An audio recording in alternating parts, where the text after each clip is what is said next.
Bienvenue à une émission en français avec een brève introduction en néerlandais.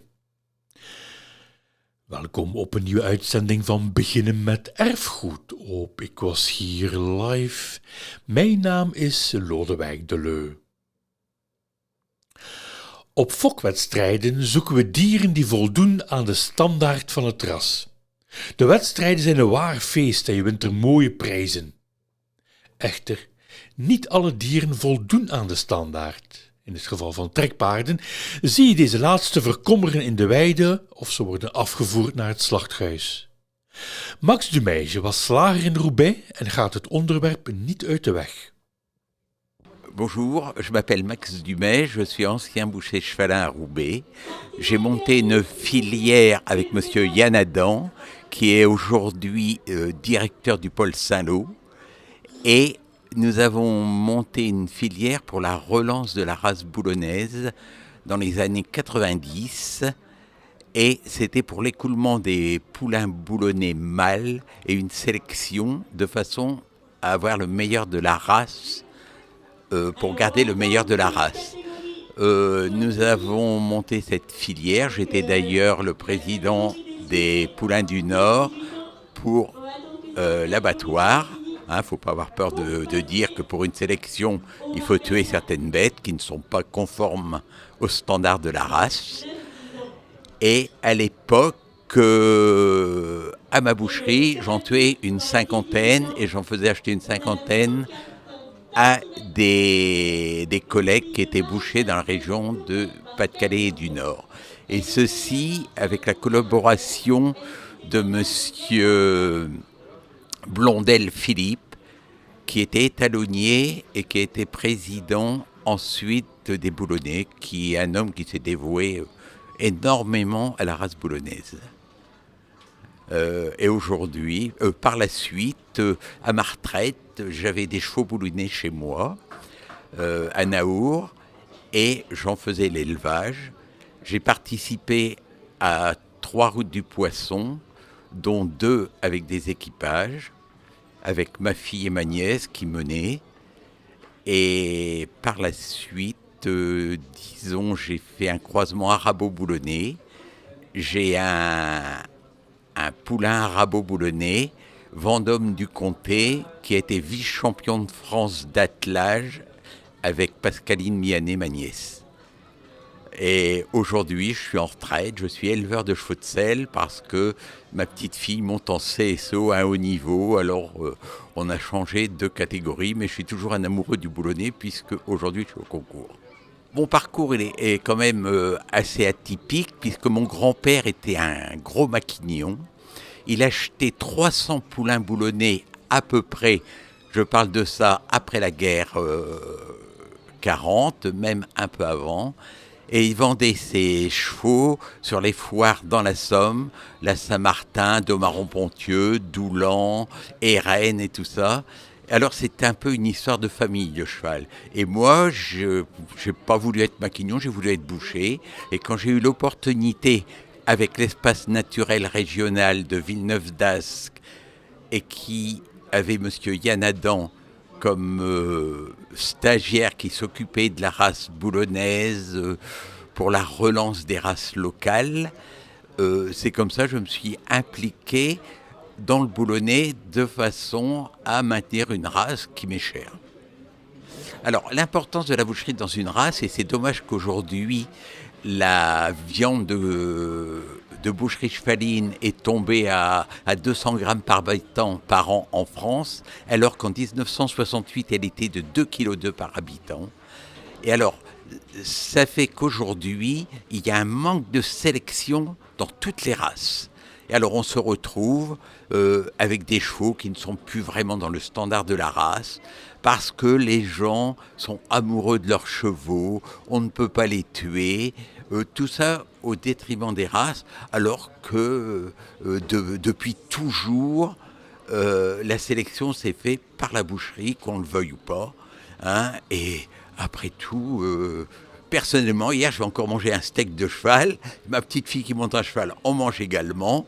Il n'y a rien de malheureux à tuer un cheval plutôt que de le voir mourir maltraité dans des pâtures comme on le voit malheureusement aujourd'hui. Le changement de mentalité vient surtout par l'augmentation du pouvoir d'achat de beaucoup de monde qui ont commencé à monter à cheval dans les centres équestres, dans les clubs, et qui ont contribué à, trouver mal que c'était de tuer un cheval pour le manger. Alors à partir de là, c'est malheureux de le dire comme ça, mais on les appelle les bobos. Ce sont les nouveaux riches qui croient qu'un cheval c'est un chien. Alors que ça n'a rien à voir, c'est encore un animal de ferme qui mérite une sélection. Et si on continue comme ça, on va voir partout, comme des chiens à la SPA, des chevaux, un tas de choses, que ça n'est pas normal, parce que quand on achète un cheval, on doit l'assumer soit jusqu'au bout, soit ne pas avoir peur de le mettre à la boucherie et de remplacer par un jeune cheval, ce qui fera vivre les filières. Alors la qualité de la viande de cheval n'est plus à démontrer. C'est une viande qui contient très peu de lipides, c'est-à-dire très peu de graisse, qui a énormément de fer, ce qui est très bon pour la santé. D'ailleurs, je vais vous donner une petite anecdote. Mes meilleurs clients quand j'étais boucher à Roubaix, c'était des docteurs. Et je n'ai pas peur de citer, il y avait le docteur Van Lierne, il y avait le docteur Massard, qui étaient des clients assidus chez moi et qui mangeaient du cheval au moins 2 fois la semaine. Et on leur en parlait, c'était un non-sens de ne pas en manger, parce que pour la santé, c'est une très bonne viande. Alors la viande de cheval est très bonne, il faut savoir la préparer. Alors il y a différentes manières de la préparer. Par exemple, dans les poulains, il y a la carbonate qui est très bonne. On peut faire la carbonate flamande, qui est une recette du Nord et qui est vraiment sublime. Alors moi, je vais vous faire une petite confidence. Quand je tuais des poulains boulonnais à 6 mois, puisqu'on commençait à les tuer à 6 mois, qui est encore sous la mer, vous faites un essai, une côte de poulain à la crème avec des girolles, et je vous garantis que vous pouvez comparer avec une côte de veau, vous ne verrez pas la différence en qualité. Après, dans un vieux cheval, parce qu'il faut savoir que le cheval, à une certaine époque, la viande devient dure. C'est-à-dire, aussitôt après poulain, disons de à peu près 2 ans, 30 mois, jusqu'à 7-8 ans, 8 ans même, la viande de cheval est dure. Et elle s'attendrit avec l'âge. Et elle a son summum de qualité entre 10 et 15 ans. Parce que la bête n'est pas fatiguée, pas usée, elle est en super état, et là vous avez une qualité de viande qui est exceptionnelle. Vous faites un bon steak de cheval à la poêle avec de l'ail, et je vous jure, vous goûtez ça, vous ne mangez plus autre chose. Le boulonnais, c'est un cheval qui est très nerveux, mais disons, on l'appelle le pur sang des chevaux de trait. Et c'était un gros avantage pour les personnes qui font de l'attelage, parce qu'ils ont des réactions assez rapides. C'est un cheval qui a un très bon caractère, à condition de faire une très bonne sélection dans les étalons. Disons, moi j'ai attelé pendant plus de 15 ans des boulonnais, j'ai jamais eu le moindre problème. Du moment que les chevaux sont bien éduqués, bien dressés, on arrive à faire beaucoup de choses avec eux. Et pour moi, il y a le Comtois qui est un très bon cheval d'attelage, mais le boulonnais le vaut largement. Et aujourd'hui, je pense qu'il y a quelques demoiselles d'ailleurs qui font de l'attelage et qui sont vraiment au top avec des boulonnais. Disons, le plaisir de travailler avec des chevaux plutôt qu'avec une moto ou un engin, c'est que c'est du vivant. Il faut connaître toutes les réactions d'un cheval. En tant qu'éleveur, parce que je suis encore éleveur, j'ai une 12aine de chevaux chez moi, on apprend le caractère déjà quand il est poulain, un cheval. Et si on s'en occupe bien, on arrive à une très bonne évolution.